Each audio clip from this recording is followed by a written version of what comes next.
Hello friends, welcome to SSC coaching centre. आप सभी बच्चे गणित में कमजोर हैं लेकिन एग्जाम आपको देना है तो तुरंत हमारे चैनल को सब्सक्राइब कर लीजिए। जितने भी कमजोर बच्चे हैं ऐसी ट्रिक सीख के जाते हैं हमारे चैनल से कि 1 से 2 बार में ही सीख जाते हैं और एग्जाम जब दे के आते हैं तो हमें कमेंट करके भी कहते हैं सर आपकी ट्रिक से हमने एग्जाम पास कर दिया।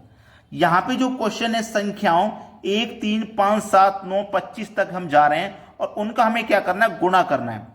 तो गुणनफल के दाईं ओर अंत में शून्यों की संख्या कितनी होगी। दाईं ओर मतलब जैसे कोई भी संख्या लिखी हुई है तो दाईं ओर का मतलब है पीछे से हम चेक करते हैं कितने शून्य हैं, ठीक है ना, इस तरीके से। तो कितने शून्य होंगे भाई, 1 है आपके पास, 3 है, 5 है, 7 है, ऐसे हम कहां तक जा रहे हैं, 25 तक जा रहे हैं। अगर मैं 1 का मल्टीप्लाई 3 में करूं, 3 मिल गया ना, 3 पंजे 15, 15 सत्ते 105, फिर 105 का 9 में कर दो, 9 पंजे 45 का 5 हासिल लगे 4, 9 का 10 में करो 90 और 4 जोड़ दो तो 94, 945 हो गया। अब मैं आगे भी इसी तरीके से गुना करता हुआ जाऊंगा, आगे भी इसी तरीके से गुना करता जाऊंगा। देखो अभी तक मुझे कोई भी शून्य नहीं मिला और आगे तक जब मैं गुना करता हुआ जाऊंगा तब भी मुझे कोई शून्य नहीं मिलेगा। और क्यों नहीं मिलेगा, इसका कारण क्या है कि ये सभी विषम संख्या हैं। कभी भी विषम संख्याओं का मल्टीप्लाई आपस में करने से शून्य नहीं मिलता। कोई भी विषम संख्या ले लो आप, ठीक है, 2 विषम संख्या से कभी भी शून्य नहीं बनता। अगर आपको शून्य बनाना है तो एक संख्या सम होनी चाहिए, एक विषम, या फिर दोनों सम, लेकिन दोनों विषम से नहीं बनेगा, याद रख लेना। तो यहां पे हमारे पास शून्यों की संख्या कितनी होगी, 0 होगी। 0 का मतलब कोई शून्य नहीं होगा। पहला ऑप्शन यहां पे बिल्कुल सही जवाब है। बात अच्छे से समझ में आ गई है। अब देखते हैं अगला सवाल। अगला प्रश्न है 250 फैक्टोरियल को गुणा करने पर प्राप्त गुणनफल के दाईं ओर अंत में शून्यों की संख्या कितनी होगी। जैसे ये कोई संख्या लिखी हुई है तो दाईं ओर मतलब पीछे से अंत में कितने शून्य होंगे ये पूछ रहा है। थोड़ा सा बेसिक समझ लो। जैसे 250 की जगह अगर वो 5 फैक्टोरियल कह देता तो इसका मतलब क्या है, 5 फैक्टोरियल है ना, तो हमें 5, 4, 3, 2, 1, वो जितना फैक्टोरियल कह देगा उतने से हमें मल्टीप्लाई करते हुए आना है 1 तक। ये नियम है। अगर उसने अब 250 बोला है तो मैं 250 से मल्टीप्लाई करता हुआ आऊंगा 1 तक, तो 10 मिनट लग जाएंगे। फिर सभी का गुणा करूंगा, फिर पता करूंगा लास्ट में कितने शून्य हैं, बहुत समय लग जाएगा। तो इसके लिए हमें ट्रिक की जरूरत है कि नहीं, ट्रिक की जरूरत है। जैसे मैं अब 250 उसने फैक्टोरियल तो बोल दिया, उसकी कोई गलती नहीं है, लेकिन मुझे क्या करना पड़ेगा, 250 फिर 249 फिर 248 248 ऐसे करता करता 1 तक जब मैं पहुंचूंगा तो कम से कम 10 मिनट गुजर जाएंगे। उसके बाद फिर सबका मल्टीप्लाई करना, फिर लास्ट में ये चेक करना कितने शून्य हैं। ये तरीका तो बहुत लॉन्ग है, हमें ट्रिक की जरूरत है। और वो ट्रिक क्या है, उसने बोला है ना 250 फैक्टोरियल। आप 250 में हमेशा के लिए नोट कर लेना, हमेशा नाम का शब्द डाल लेना, हमेशा 5 से डिवाइड करेंगे। जब इस तरीके का कोई सवाल हो, शून्य पूछा हो, 5 से हमेशा डिवाइड करेंगे और जब तक डिवाइड करेंगे जब तक डिवाइड हो जाएगा। 5 से घटाऊंगा, 5 बचे 25 और 1 0, 50 बार में डिवाइड हो गया ना। अभी इस 50 में डिवाइड और हो सकता है कि नहीं, 50 में अभी 5 से डिवाइड हो सकता है, कितनी बार, 10 बार हो सकता है। इस 10 में भी अभी 5 से डिवाइड हो सकता है, कितनी बार, 2 बार हो सकता है कि नहीं। अब 2 में डिवाइड नहीं होगा, तो हमें डिवाइड जब तक करना है जब तक डिवाइड हो जाए। देखो 50 बार यहां हुआ, 10 बार यहां, 2 बार यहां, तो 50 और 10 60, 60 और 2 62, तो कितने शून्य होंगे, 62 शून्य होंगे। अब आपको ट्रिक कैसी लगी कमेंट करके जरूर बताइएगा। अब देखते हैं अगला प्रश्न। अगला प्रश्न है 10 गुने 20 गुने 30 गुने 1 1200 तक हम जा रहे हैं और गुणा करने पर दाईं ओर शून्यों की संख्या कितनी होगी ये बताना है। बहुत इंपॉर्टेंट सवाल, सभी बच्चे इस क्वेश्चन को सीखेंगे क्योंकि मैक्सिमम बच्चे इस प्रश्न को नहीं जानते कैसे करना है। अब यहां पे देखो शून्यों की संख्या उसने पूछी है। जैसे 10 के बाद 12 आएगा और फिर 14 आएगा, तो बीच में सम संख्या आएंगी जो कि शून्य बनाएंगी, लेकिन वो मिस कर दी गई हैं, उनको हम बाहर निकालेंगे। देखिएगा, ये 10 है गुने 20 है गुने 30 और कहां तक जा रहे हैं हम, 1200 तक जा रहे हैं, ठीक है। मैं इस 10 को क्या लिख सकता हूं, मैं इस 10 को लिख सकता हूं 10 गुने 1। इस 20 को क्या लिख सकता हूं, इस 20 को लिख सकता हूं 10 गुने 2, 30 को लिख सकता हूं 10 गुने 3, ठीक है। ऐसे में 12 को क्या लिख सकता हूं 10 गुने 120। तो देखो यहां से भी 1 आ गया, 2 आ गया, 3 आ गया, ऐसे ही 120 तक हम जाएंगे।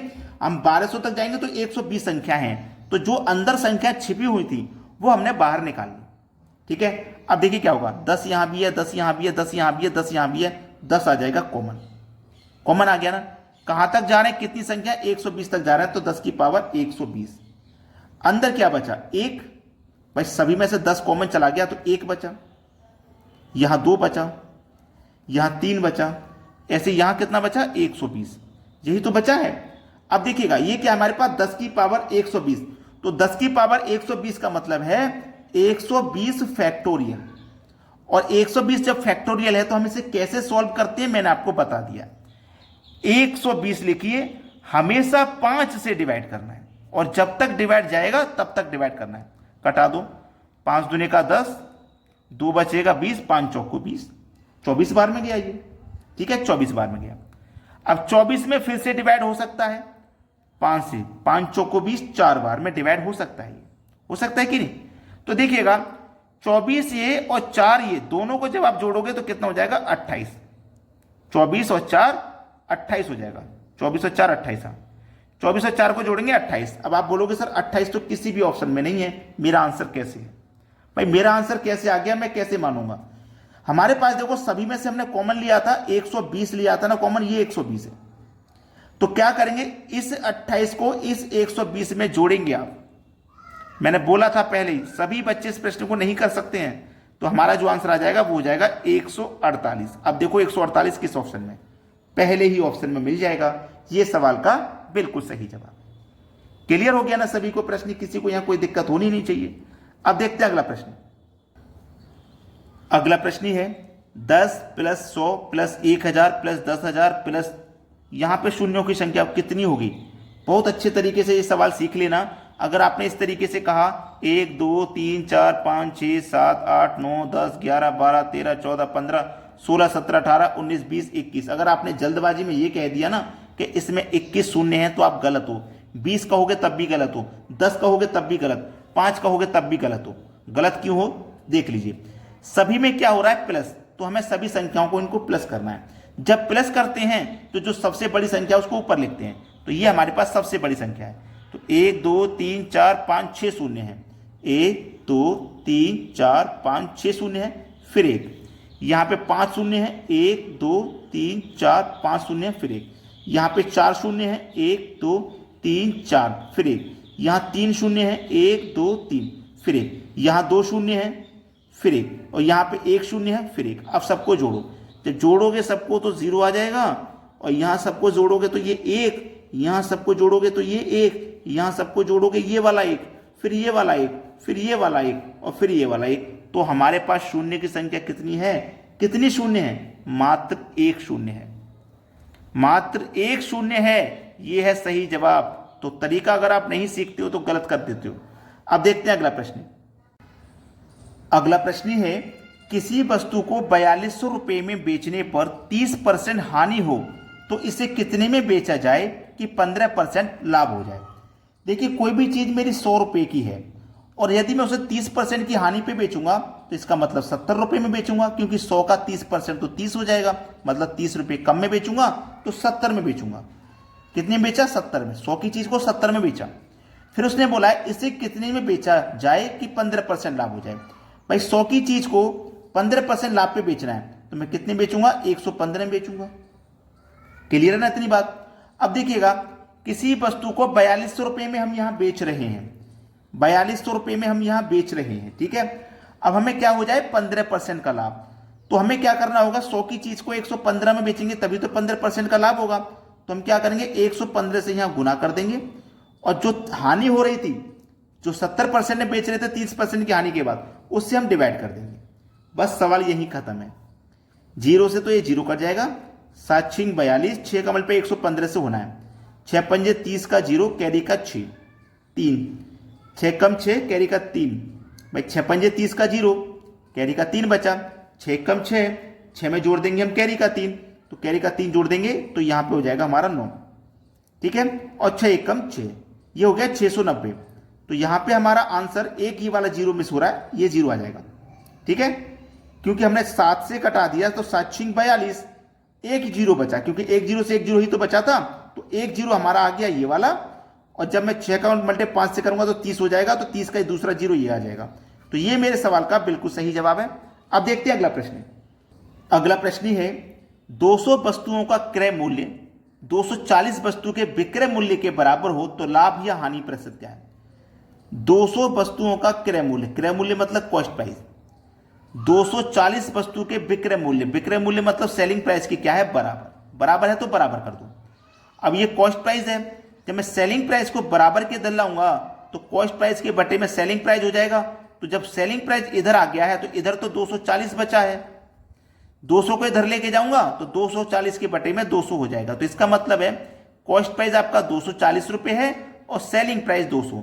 आप 240 रुपए की चीज को आप 200 में बेचोगे तो आपको 40 रुपए का नुकसान होगा ना, सीधा सीधा। जब माइनस में आ रहा है तो हानि होगा। नुकसान हो चाहे फायदा, हमेशा कॉस्ट प्राइस पर निकलता है। कॉस्ट प्राइस 240 है और प्रतिशत के लिए आप क्या करोगे, 100 से गुना कर दोगे, बस आंसर आ जाएगा। जीरो से तो जीरो कट जाएगा, ये 4 एकम 4, 4 छिंग 24, 6 से कटा दो, 6 एकम 6, 4 बचेगा 40, 6 छिंग 36, 4 बचेगा तो 4 ऊपर बटे में 6। अब ये कट जाएगा, 2 दूने का 4, 2 त्रिक का 6, तो 16.2/3%। ये आपके प्रश्न का बिल्कुल सही जवाब है। तो आज के वीडियो में इतना ही।